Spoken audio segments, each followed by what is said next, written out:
point d'interrogation. Ça, c'est le premier sujet. En attendant de savoir, et peut-être déjà ensemble aujourd'hui, si on passe à droit du vivant, point d'exclamation. Ça, c'est le premier sujet. Le deuxième sujet qui concerne particulièrement l'IA et l'intérêt que je porte, moi et toutes les organisations et les personnes que je fédère autour de l'énergie verte d'une manière ou d'une autre, et qui me fédèrent également, c'est de savoir si nous avons une technologie suffisamment avancée qui va nous permettre en fait de régénérer de façon express les écosystèmes.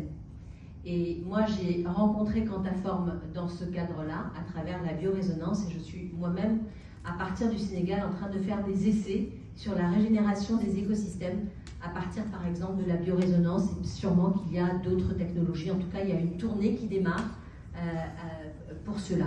Et puis une autre chose liée, toujours pareil, aux avancées technologiques, c'est de savoir, toujours dans le cadre des Nouvelles Terres donc, c'est de savoir si nous pouvons avoir une co-création pour le futur des médecines traditionnelles ancestrales. Voilà les trois axes que je développe et donc je démarre avec vous s'agissant des droits du vivant ou des droits pour le vivant parce que la nuance elle est de taille. Alors là, nous sommes réunis en prélude donc, de l'organisation du sommet international pour les océans, donc on va peut-être particulièrement s'intéresser à l'océan. Encore que, j'ai envie de dire, est-ce qu'on va parler du droit de l'océan, du droit pour l'océan en tant qu'objet ou sujet de droit, ou est-ce qu'on va parler du droit du vivant tout court?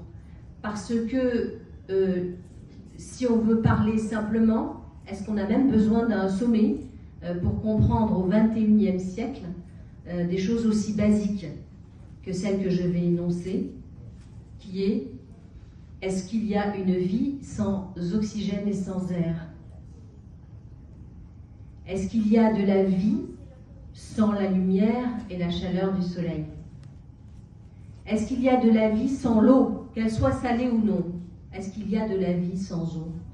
Est-ce qu'il y a de la vie sans la terre et les minéraux qui la composent?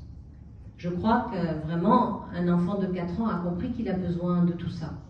Et nous avons besoin de le rappeler aujourd'hui, au XXIe siècle. Et nous organisons des sommets et des organisations partout sur la planète pour essayer de comprendre. Est-ce que le problème vient vraiment de là?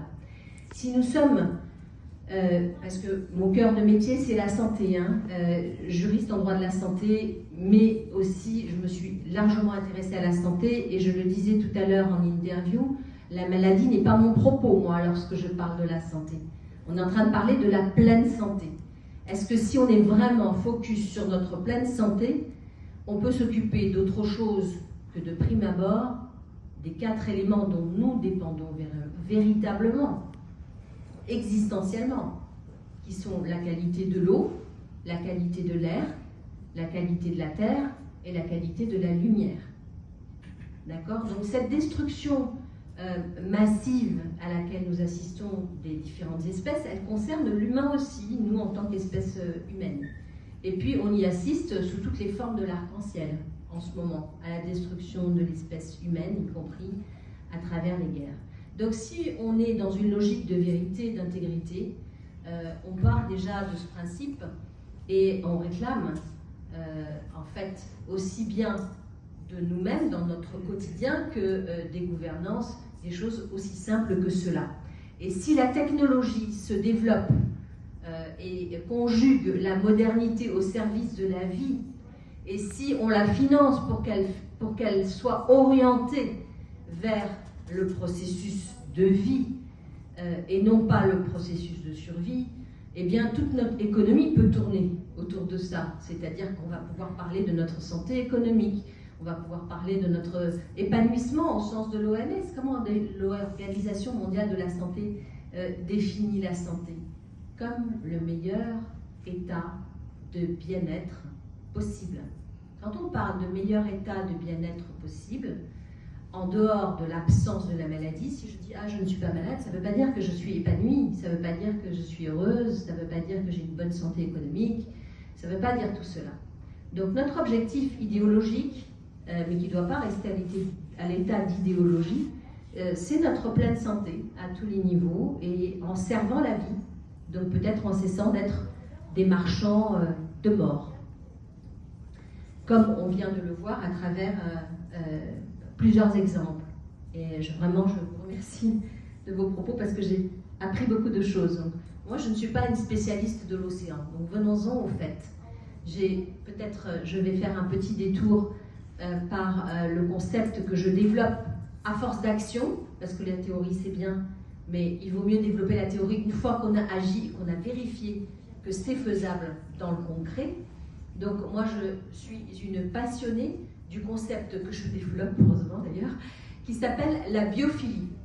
La biophilie, ça veut dire l'amour du vivant. Vous savez, aujourd'hui, lorsqu'on parle d'écologie, c'est un terme qui est complètement galvaudé, qui est complètement détourné. Lorsqu'on va parler du vivant, c'est presque en train de le devenir aussi.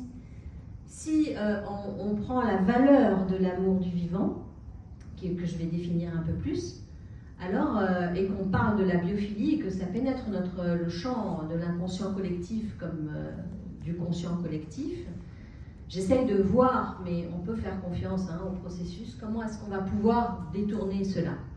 Je prends un exemple, qui est l'adoption par les Nations Unies d'une charte qui est exposée là-bas, que vous pouvez lire, et qui est vraiment à saluer, qui est l'adoption d'une charte pour le droit du vivant en 2021.